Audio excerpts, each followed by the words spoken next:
ऐसा देखा कुएं में लागी लाई, कादव कीचड़ बળી ગયા ને મચ્છિયા જીવતી જાય. કુવામાં આગ લાગે, પાણી બળી જાય, કાદવ બળી જાય, માછલી જીવતી જાય, આવું સાહેબ કે છે. પણ આ પાંચ તત્વોનું જે ખોળ્યું છે સાહેબ, મહાપુરુષો વાત કરે છે, મારી કોઈ હૈસિયત નથી. આ પાંચ તત્વથી બનેલી કાયા, એક સૌરાષ્ટ્રના સંતે આ શરીરને ઉપમા આપી કે મને તો આ શરીર છે ને મૂળ વિનાના કાયા ઝાડવા જેવું લાગે. ત્યારે એક કવિરાજ કે મને તો ભાડુતી બંગલા જેવું લાગે.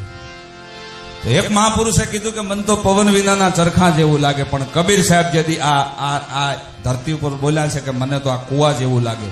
તો મારા તમારા જેવા પ્રશ્ન કર્યો, સાહેબ બંદગી કુવો આ શરીરને આપ કેમ કહો છો?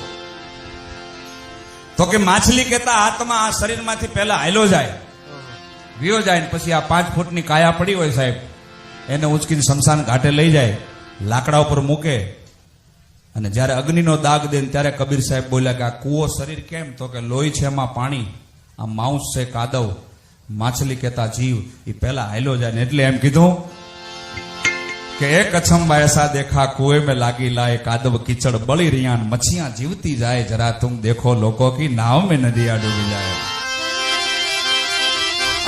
घड़ों ना डूबे